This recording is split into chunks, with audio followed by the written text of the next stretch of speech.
Una vecchia conoscenza della politica italiana, Antonio Di Pietro, buongiorno. Buongiorno a lei, buongiorno a tutti gli ascoltatori. Adesso le chiederò dove è stato per tutto questo tempo, ma prima vediamo un servizio che riassume la sua vita. Diviene molto difficile compiere il proprio dovere senza sentirsi strumento di ingiustizia. Lo abbiamo conosciuto così, con l'immancabile toga e le mani sempre in movimento. Erano gli anni 90, quelli di Tangentopoli. Sostituto procuratore mette alla sbarra la Prima Repubblica e cambia il corso della politica. Poi in politica ci finisce lui e fonda l'Italia dei Valori. Lei usa l'azzeccare quando si innervosisce o quando è tranquillo? Quando intendo differenziare il mio ragionamento con altri ragionamenti che non ci azzeccano col mio. Da giovane lavora in una fabbrica metalmeccanica e in una segheria e anche oggi, appena può, salta in sella al suo trattore e si dedica ai lavori di campagna. Ministro del primo governo Prodi, si dimette perché coinvolto in una inchiesta dalla quale è prosciolto. Poi l'opposizione e di nuovo l'avventura al governo con il centrosinistra nel 2006. Che non ci azzecco proprio niente. Su di lui si riaccendono i riflettori per un'altra inchiesta relativa a 56 immobili di sua proprietà. Mette a disposizione i documenti che mostrano una realtà diversa, ma le ombre e i sospetti restano. Alle ultime elezioni politiche appoggia la lista Rivoluzione Civile, guidata da un ex magistrato, Antonio Ingroia. È un flop e Di Pietro resta fuori dal Parlamento. Io sto dicendo che fra poco arrivano i cittadini, altri che rivoluzione, arrivano con la mazza sotto il palazzo.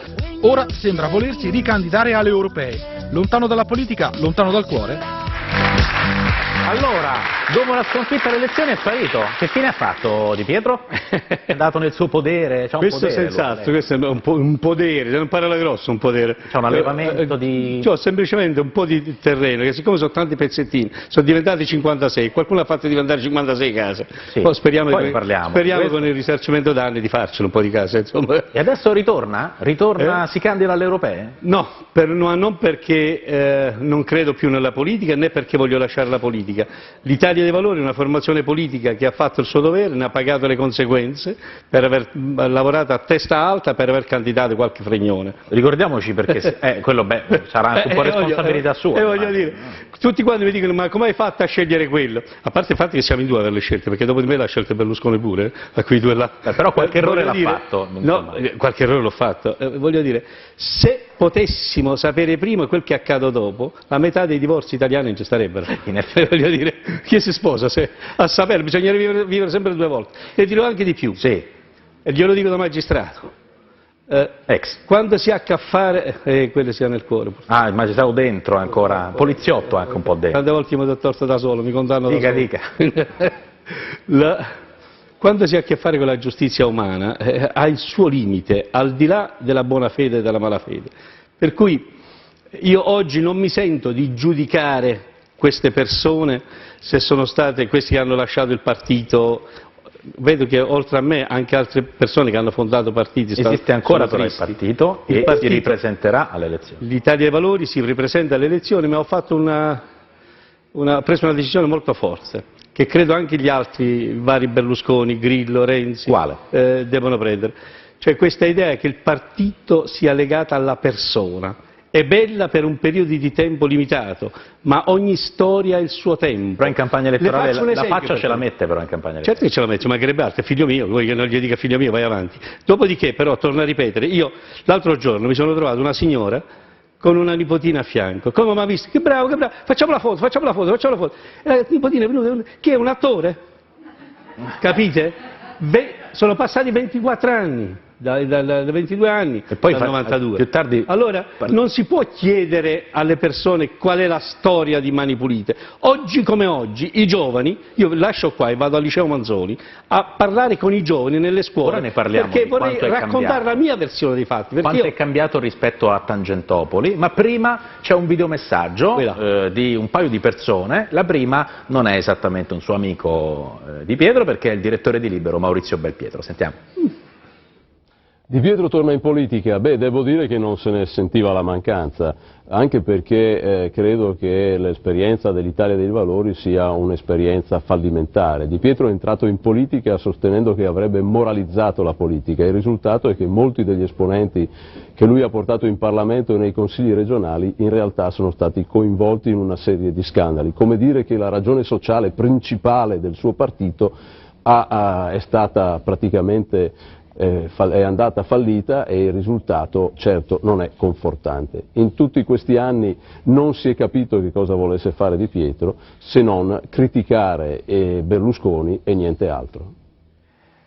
Ecco, è una critica questo di Belpietro, con il quale non c'è un rapporto personale di inimicizia, anzi noi ci confrontiamo e scontriamo, ha detto di avere fatto come fa parte delle regole del gioco, e ripeto, non mi tiro indietro, alcune scelte io le ho sbagliate e me ne assumo le responsabilità. Resta il fatto che chissà perché si vede solo le mie, non quelle degli altri. Anche quelle di inserire alcuni familiari nella gestione del partito. Ma questo non è vero. Si ricorda? Questo non è vero, perché sono stati... Si parla di case affittate dalla società di famiglia al partito. Tutta questa storia è tutta una storia costruita, montata, eccetera. Quel che io voglio dire è questo. Il partito Italia dei Valori è una formazione politica che oggi noi che l'abbiamo fondata, a cominciare da me, e lo segnala anche all'amico Belpietro, sì, fa un passo indietro, non si candida, ma vuole mettere giovani, donne e uomini, perché riteniamo che questa gioventù è meglio che ci mette le mani nella politica, perché stando fuori, e lo dico a chi non vuole andare a votare, a chi vuole saldare solo un voto d'opinione contro, guardate che dal giorno dopo alle istituzioni poi ci va quello proprio che non volevi, perché ci va chi viene votato. A proposito di giovani, poi parliamo anche di Renzi, vorrei sapere cosa ne pensa di Renzi, ma prima le chiedo, come mai da Tangentopoli a oggi la fiducia degli italiani nella magistratura si è dimezzata, esattamente dimezzata? Per una serie di ragioni. Mi verrebbe voglia subito di dire perché avete raccontato la magistratura le peggiori nefandezze. Avete chi? Avete come informazione. Ma non basta, e sarebbe davvero di parte. Qualche magistrato malato di protagonismo c'è stato. Sto dicendo questo. In realtà i magistrati io li divido in diverse categorie. C'è il magistrato investigatore, cioè quello che ravana. Io quando ho fatto Mani Pulite ho trovato Mario Chiesi con 7 milioni di lire.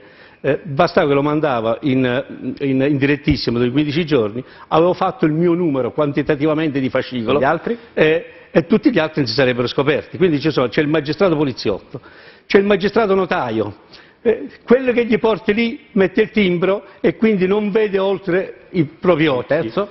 Il terzo è quello che vende fumo. Il divo. Quello che vende fumo. Ecco. Ce ne sono tanti adesso. Ci sono da una parte e dall'altra. Io, i magistrati, i politici, i giornalisti, anche il macellaio, certe volte il coltello lo uso per tagliarci e farci le fettine, certe volte per ammazzarci la moglie.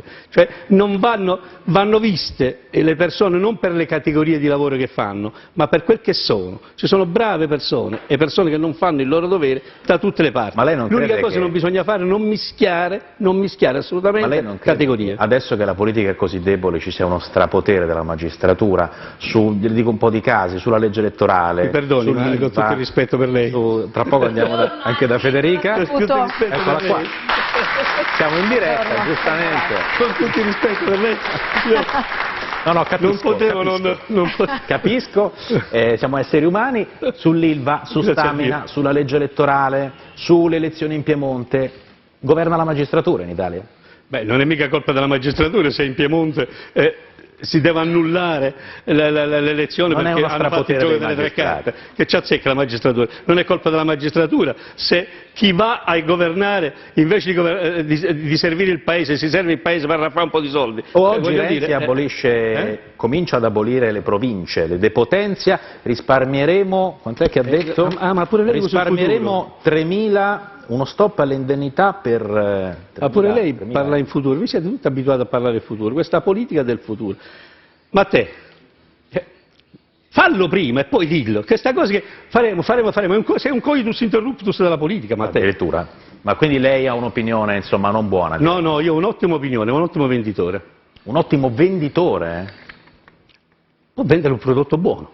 Mi auguro che sia buono il prodotto che vende, mica sempre i prodotti sono mali. Volevo chiudere a volte sono mele marce, a volte sono mele buone. Io fino a quando non vedo, non credo, ma spero che Matteo Renzi possa portare a casa quel che dice. Però, per favore, è inutile che continui a dire faremo, perché alla fine bisogna concretizzare. Non finisce mai questa cosa. Chiudiamo con Grillo, ma Grillo l'ha candidato al Quirinale e poi se l'è mangiato Di Pietro. Beh, c'è sempre un Grillo più Grillo di Grillo, c'è sempre un Di Pietro più Di Pietro di Pietro. È stato un errore consegnarsi a Grillo? No, non è stato un errore. Io sono contento che il Movimento 5 Stelle rappresenta l'opposizione dentro le istituzioni, piuttosto quel che temevo e temo ancora, che la gente esasperata comincia a rompere le macchine, le vetrine e a fare qualcosa di peggio. Quindi meglio che la gente esasperata va a votare che va a sfasciare macchine.